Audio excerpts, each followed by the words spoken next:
You've been particularly peripatetic these days. You were in Poland last week. You were in Israel. You just got back a day or so ago. Do you think that after last night's Israeli limited response to the latest, to the big barrage of missiles earlier this week, do you think that we're done for right now in this back and forth between Iran and Israel? So I think this particular exchange is probably concluded because both parties have shown by the type of response that they've had, they didn't want it to get out of hand. They didn't want direct confrontation that's limitless, that keeps on going on.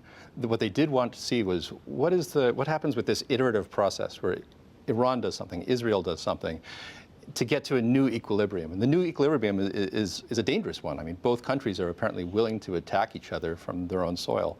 But the question of whether it's done with Iran, the answer is no, never. It's never done, because Iran has this long-term strategy of supporting not just enemies of Israel within the Israeli borders, but also just in the region. I mean, the Houthis in Syria, in Iraq, and Iran has shown that nothing's going to stop it from continuing to use that strategy. So this phase is over, but it's just one continuous struggle. So that brings me to this question about President Biden and his relationship with the Prime Minister Netanyahu. It seems like there's been a little bit of a reset in their relationship. And by that, I mean, it seems as if Netanyahu is actually listening a bit to Joe Biden now, or am I over-indexing? Yeah, you might be a little bit too optimistic. Okay.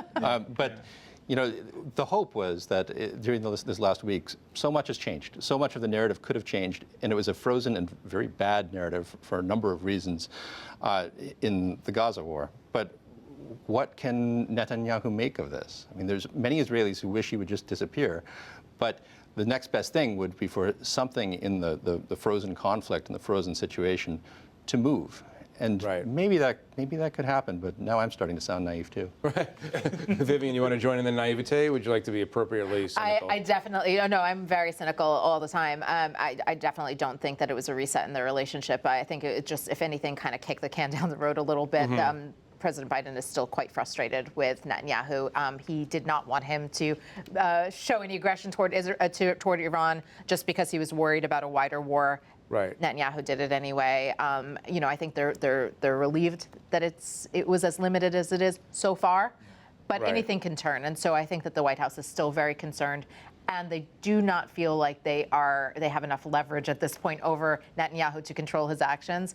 And so that is a very uncomfortable place to be. Is there, go on. I mean, you can tell in the White House's response today, right? We were in the briefing room today when Karine Jean-Pierre, the press secretary, would not even answer, wouldn't even broach the subject. And the reason is... She was asked directly. Asked directly about what happened. She kind of just started the briefing with like, I'm not going to answer, you're going to be pissed, you can keep asking, but I'm not going to answer. And that continued the entire briefing because they want to stay out of it as well. Because if Iran and Israel are quiet and we stay quiet, the hope is that if the can does get kicked down the road, it goes much further than it was. And I will say on Biden and Netanyahu's relationship, these moments bring to mind the Bill Clinton adage of who's the superpower here. There was an expletive in there, but I'm going to spare it because it's PBS. But like that is the question, right? And you're seeing a lot of experts saying it is starting to get embarrassing that President Biden is saying, don't do this, Netanyahu, don't do this, Israel, and then they ignore him completely. But do you think that without all this constant pressure that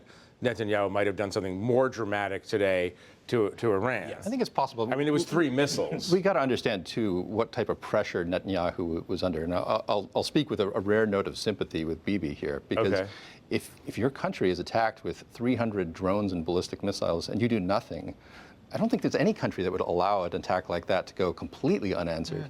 And the answer that he gave was not one that seems to have claimed many lives or property or much at all. So it's a rather soft response from that perspective. Right. Let's.